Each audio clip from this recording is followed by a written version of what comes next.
62-63 को आन्दोलनपछि परिवर्तनलाई संस्थागत गर्ने क्रममा जुन बाटो र विचारधारा हामीले अवलम्बन गरेका थियौं त्यसको अभ्यास गरेको पनि 14 वर्ष पूरा हुँदैछ। यो 14 वर्षको अनुभवलाई दृष्टिगत गर्दा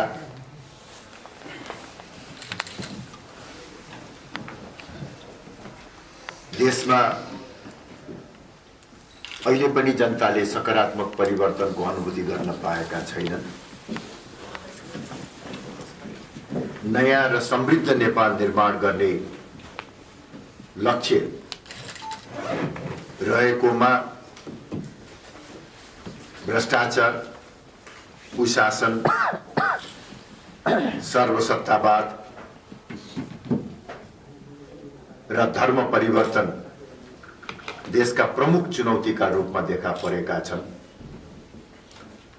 यो 14 वर्षको अनुभवले हामीले हाल अवलम्बन गरेको संविधान, संवैधानिक व्यवस्था को औचित्य माथि नै प्रश्न चिन्ह खडा भएको छ। गत पुस 5 गते मन्त्री परिषदको सिफारिसमा राष्ट्रपति द्वारा प्रतिनिधि सभा विघटन गर्ने घोषणा भएपछि थप संवैधानिक जटिलता सिर्जना भएको छ। संविधान अनुसार संविधानको कार्यान्वयनमा कुनै विवाद वा अस्पष्टता देखिएमा त्यसको निराकरण गर्ने, आवश्यक पर्दा थप व्याख्या गर्ने जिम्मेवारी सर्वोच्च अदालतको हो। प्रतिनिधि सभा विघटन सम्बन्धी विषय अहिले सर्वोच्च अदालतको विचाराधीन रहेको हुँदा त्यस बारेमा म थप टीका टिप्पणी गर्न चाहन्न। यति मात्र पत्रकार साथीहरूलाई निवेदन गर्न चाहन्छु, यस अवस्थामा कहीँ कतैबाट पनि सरकारको पक्षबाट होस् वा सडकबाट होस् सर्वोच्च अदालतलाई दबाव र प्रभावमा पार्ने काम गर्नु हुँदैन भन्ने हाम्रो मान्यता रहेको छ। अब संवैधानिक अस्पष्टताका बारेमा सर्वोच्च अदालतले नै फैसला दिनेछ, त्यो हामी सबैका निमित्त मान्य हुनेछ। राजनीतिक दृष्टिकोणबाट भन्ने हो भने हाल विकसित परिस्थितिलाई विगतका त्रुटि र कमजोरीहरू सच्याउने, मुलुकमा कायम रहेका विकृति र विसङ्गतिहरूबाट मुक्त तुल्याउने एक अवसरका रूपमा प्रयोग गर्नु पर्दछ। राष्ट्रिय प्रजातन्त्र पार्टीले अहिलेको अवस्थामा संगठन सुदृढीकरण, महाधिवेशनको तयारी र जनसङ्घर्षलाई एक अर्काका परिपूरकको रूपमा अघि बढाउने निर्णय गरेको छ। आगामी दिनमा देशका सम्पूर्ण 753 गाउँपालिका र नगरपालिका र 6743 वडाहरूमा पार्टीको इकाई समिति गठन पुनर्गठन गर्ने, 3 लाख सक्रिय सदस्यता पुर्याउने, आगामी 2078 साल वैशाख 25 देखि काठमाडौँमा पार्टीको केन्द्रीय महाधिवेशन गर्ने। भन्दिन भन्दा भन्दै अब सर्वोच्चमा पुगेको कुराहरू यसमा चाहिँ पक्ष विपक्षमा लाग्नु हुँदैन भन्दा भन्दै फेरि चाहिँ के भन्नुभयो भने ताजा जनादेशमा जानु उपयुक्त हुन्छ भनिसकेपछि त त्यो मै माग्ने ढुङ्ग्रो लगाउनु भयो। होइन यसमा मैले दुईटा कुरा सँगसँगै भनेको छु। त्यो के हो भने यो प्रतिनिधि सभा विघटन सम्बन्धमा जुन संवैधानिक प्रावधान छ त्यसमा केही अस्पष्टता छ, यो कुरा सबैले स्वीकार गर्नुपर्छ। जस्तो संसदमा वा प्रतिनिधि सभामा बहुमत प्राप्त गरेको पार्टीले सरकार बनाउँछ भन्ने संविधानको धारा 76 को 1 मा उल्लेख छ। तर बहुमत प्राप्त गरेको सरकारले जुनसुकै कारणबाट होस् सरकार चलाउन सक्ने अवस्था भएन भने त्यो अवस्थामा के हुन्छ भन्ने कुरामा संविधानमा स्पष्टता छैन। यसको व्याख्या अब सर्वोच्च अदालतले गर्नु पर्यो। 76 को धारा 2 देखि 5 सम्म संसदमा कुनै एउटा पार्टीले बहुमत प्राप्त नगरेको अवस्थाका प्रावधानहरू। अहिलेको अवस्था भनेको नेपाल कम्युनिस्ट पार्टीलाई पूर्ण बहुमत प्राप्त छ र अहिले औपचारिक रूपमा वैधानिक रूपमा नेकपा फुटेको पनि छैन। केपी ओली नेतृत्वको सरकारलाई पूर्ण बहुमत प्राप्त छ। यो बहुमत प्राप्त सरकार हुँदा हुँदै 2 वा 3 दल मिलेर सरकार बनाउन सक्ने संवैधानिक व्यवस्था पनि छैन र त्यसरी अल्पमत सरकार बन्न नसकेको अवस्थामा मात्रै विघटनमा जाने भनेर भनिएको छ। तर बहुमत प्राप्त गरेकै सरकारले काम गर्ने अवस्था रहेन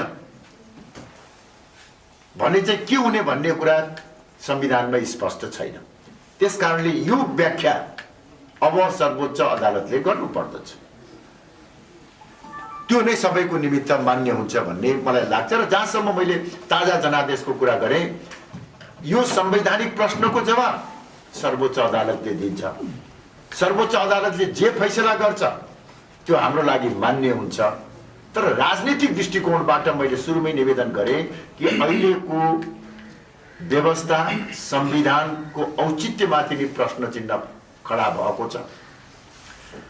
यो अवस्थामा केपी ओलीको ज्यादतीबाट मुक्तिको निमित्त पनि ताजा जनादेशमा जानुपर्छ भन्ने हाम्रो चाहिने धारणा हेर्नुहोस्। केपी ओलीलाई हटाएर केपी ओलीकै प्रवृत्ति कार्यशैलीलाई पुनरावृत्ति दिनु राजनीतिक दृष्टिकोणबाट उपयुक्त हुँदैन। प्रधानमन्त्रीको कदमलाई प्रष्ट शब्दमा यहाँले भन्दाखेरि यो संवैधानिक कदम हो कि असंवैधानिक कदम हो?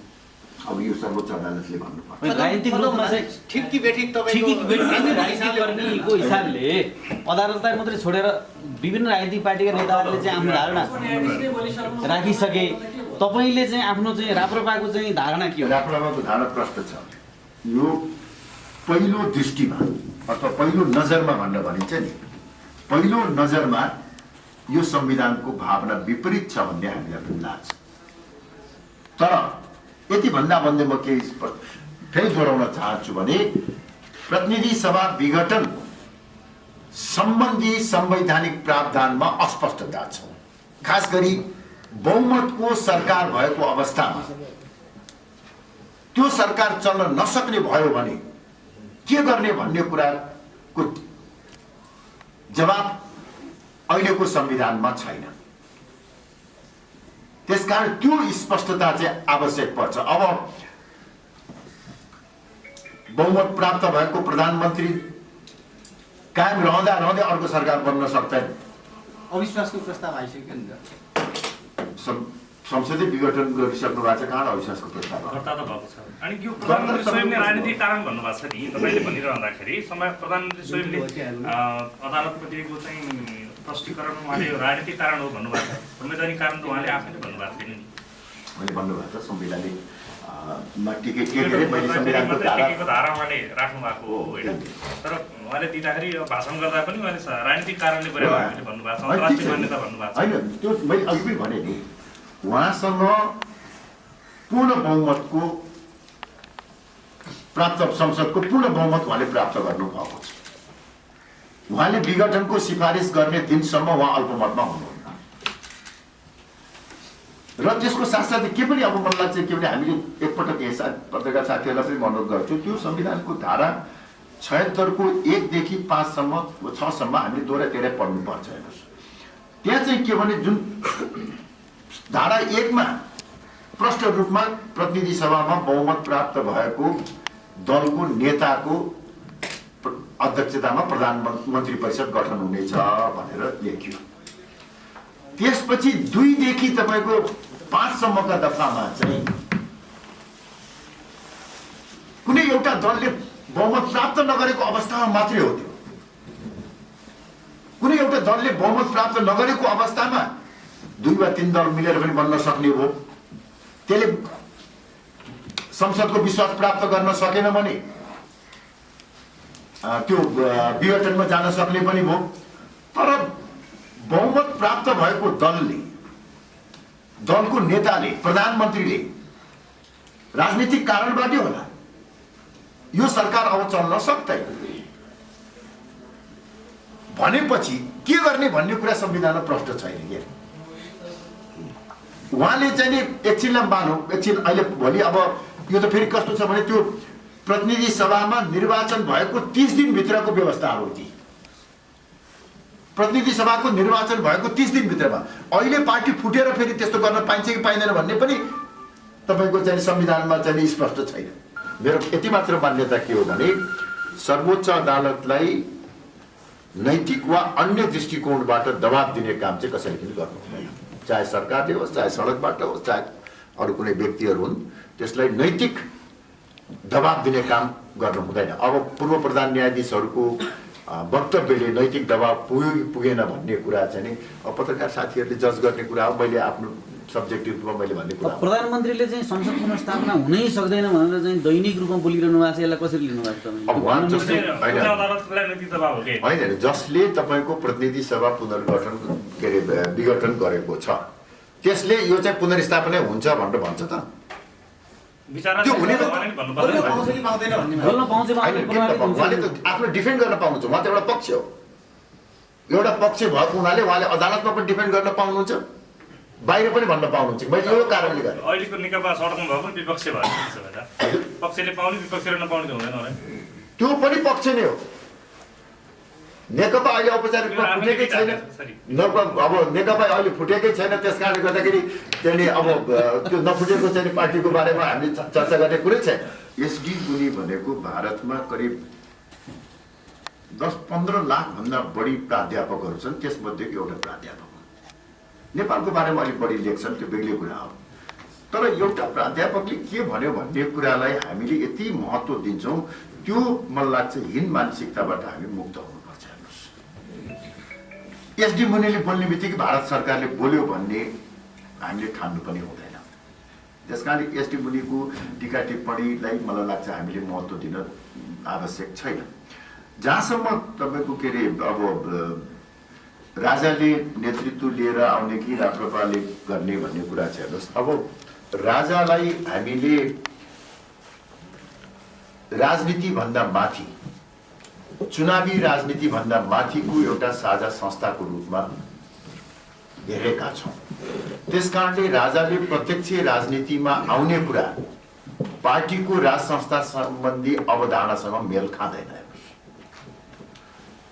राष्ट्रिय प्रजातन्त्र पार्टीले नेपालको भू राजनीतिक अवस्था नेपालको धार्मिक सामाजिक सांस्कृतिक परिवेशलाई दृष्टिगत गर्दै राज संस्था सहितको लोकतन्त्र उपयुक्त हुन्छ भन्ने मान्यता राखेको हेर्नुहोस्। यो हाम्रो सैद्धान्तिक निष्ठा हो।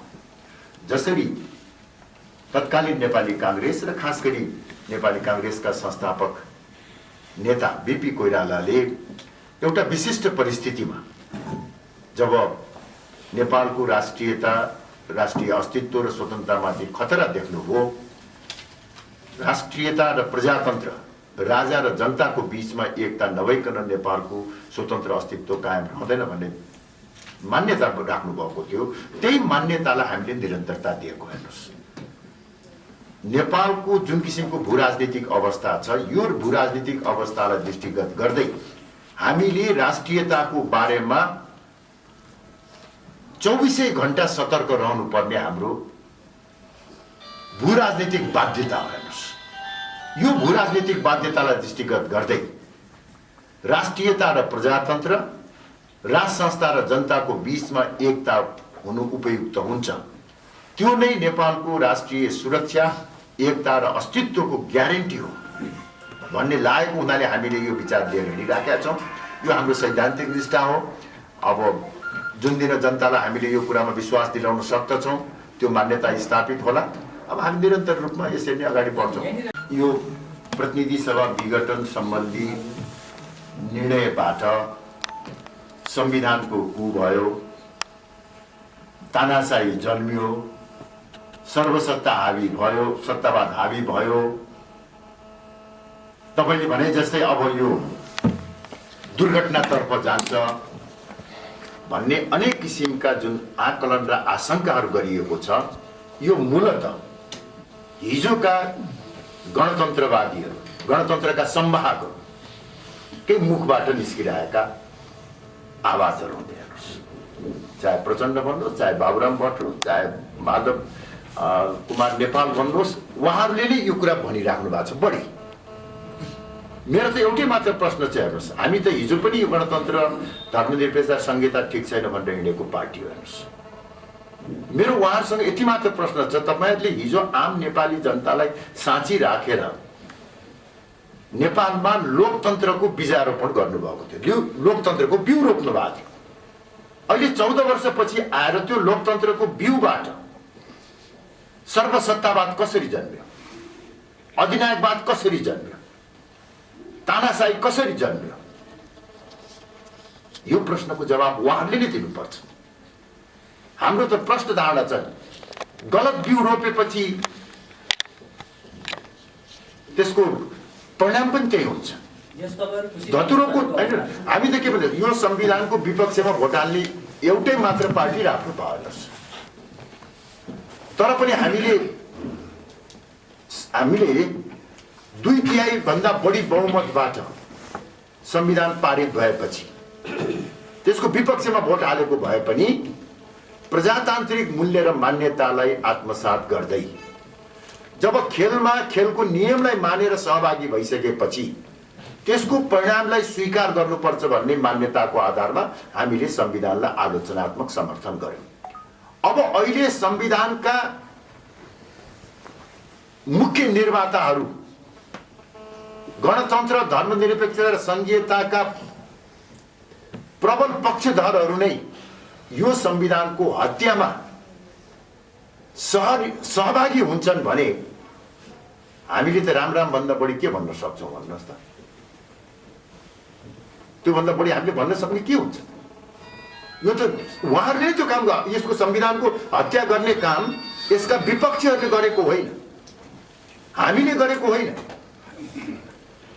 हामी त त्यसै पनि असहमत थियौं, तर यो संविधानभित्रको विरोधाभास, अन्तर्विरोधको परिणाम स्वरूप आज यो विकृति र विसङ्गति देखिराखेका छ। अब देशमा अस्थिरता, अराजकता सिर्जना हुँदाखेरि कुनै पनि स्वाभिमानी देशभक्त नेपाली खुसी हुन सक्दैन। हेर्नुहोस्,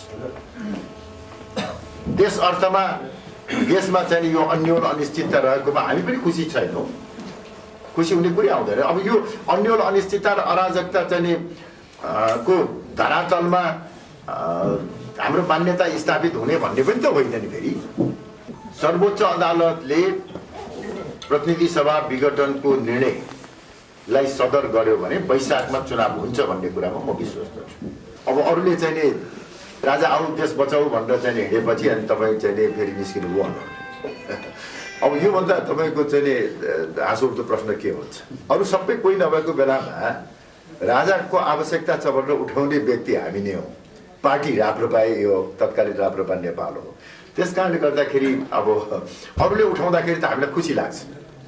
हाम्रो हिजो हामी मात्रै उठाइरहेको थियौँ, आज अरूले पनि उठायो। यो त हाम्रो आर्जन हो नि।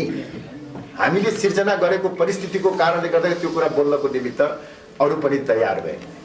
त्यस कारणले गर्दाखेरि अरूले चाहिँ गरेको कुरामा हामीलाई दुखी हुनुपर्ने कुनै कारण छैन।